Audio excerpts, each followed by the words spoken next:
Þorvaldur Þórðarson is an Icelandic geologist. He's an expert in the volcanology, and he has been advising for a long time about the risks associated with the, volcanic eruptions. He shed light on this. People like that can be unpopular sometimes. Not just him. I'm not talking about him personally.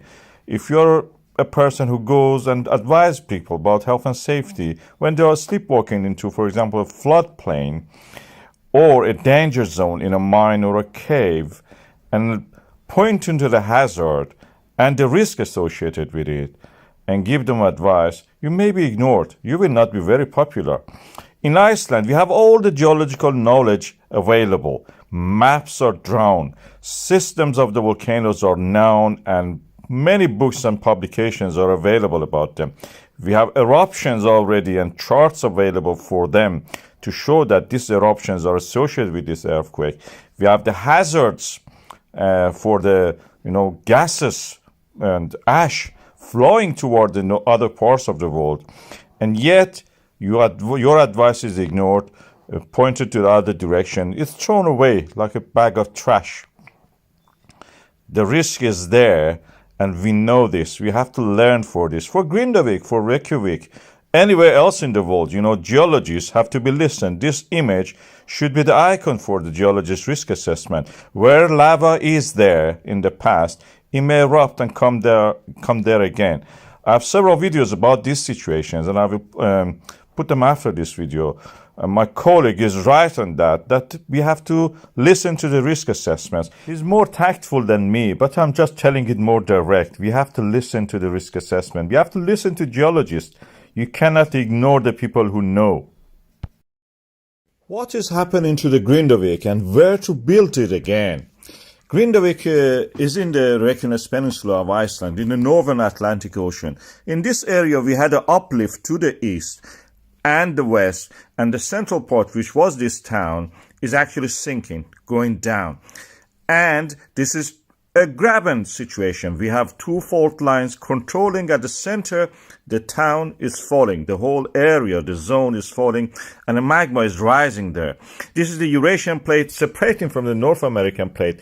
Tectonically, this is an active region, mid-oceanic ridge we call it. This is where the ground, the new earth, the new lithosphere is being built by the magma, which is we can see through this three-dimensional vision. Through the seals is rising, filling up the gap that created when the cracks in the ground appear. Rise into the ground, gluing it again in a way you can say. It takes a long time actually to dry. That's not a very good glue in that sense. But anyway, when the movements of the blocks of the lithosphere, the earth crust happens, this is the rising of the magma which creates these volcanic eruptions. We see the lava at the surface, and that is what we call a volcanic eruption. Grindavik, where it is now, people probably will not return to it. If they can get insurance money for it and go somewhere else, they would probably do it, although it is home for many of them. But there are possibilities that you can actually take the old Grindavik and put it somewhere that is actually the land is rising to the east part of it, where it is more sheltered. Old Grindavik transferred to the east part in that peninsula is actually where it is rising. You will be safer probably in that sense. Grindavik is like Florida for the United States of America. It has a subpolar oceanic climate, very similar to the Faroe Islands or the very northern parts of the Scotland. It is ice-free through the year, so it's a favorable place. Florida in America is such a place. Expensive, very rich people only can live there, but we can build it again. This is a future probably for Grindavik to move a little bit to somewhere safer.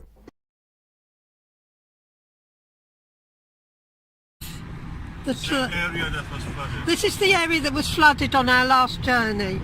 Now, look at it now. Yeah? You can see where the building sites were. They were actually digging foundations here, and it's still waterlogged. You can see, there we go, all along there. And I'm just going to turn the camera now. Here I am again. That is the crane we showed you in the... And this is, yeah. Well, you talk then, are you talking? Here's the building site. There we go, everybody. There we go, the building site. And they haven't learnt their bloody lesson. They have not given up. They haven't given up, they're still building. They're still building, they're going to have houses here. My God, look. I don't think any of the local people will be buying anything from here. This is they're called Team Side Way. Team Side Way. A4440.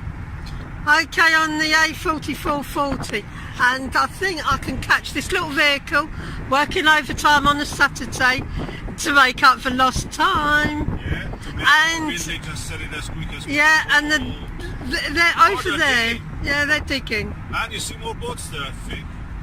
They're still digging, and if you can see down here, you'll see the builders here digging. But look, the land is still waterlogged. They're also building an access road that would be flooded. That was underwater. All this was underwater. Underwater. This is a valley. And take it a bit more toward the ground, not less toward the sky. where you get the valleys, See more of the land, less of the sky, makes it brighter. where you get the valleys and where you get the rivers. If you've got mountains, Oh yeah, Malvern, Lamster, there we go. Ulster. Yeah. You see the sign. There we go, and there's the other building site. And I think this part was underwater too. Yeah, there was a big traffic jam here. Just don't go and live on this estate.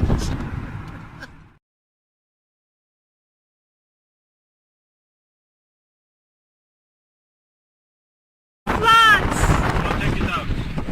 There we go. And they're building new houses along here.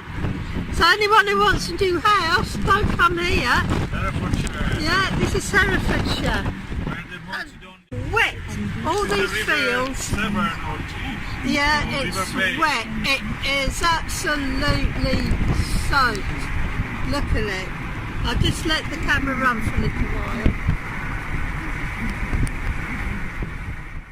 There's a little house there that is just about, I'm not sure whether it's flooded. There's a small row of houses. I think they'd have the pumps out there. Yeah, look, there we go.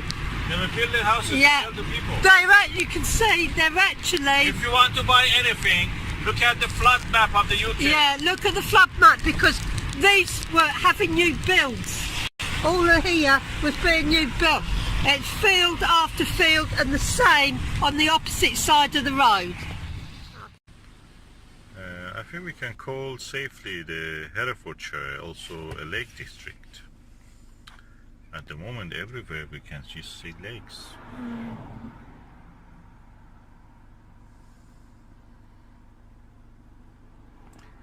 As some may say, where is the Prime Minister?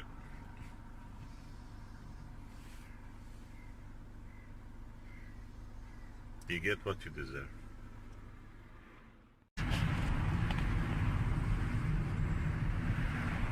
We're coming home now.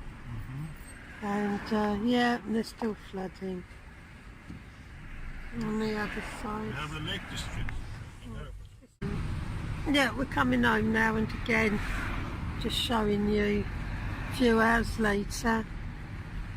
And this is the opposite side of the road, and those trees you see in the middle of that so-called lake, it's actually a windbreaker tree. That's a field, it's a whole field.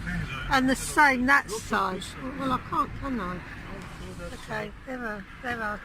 There's the cranes there.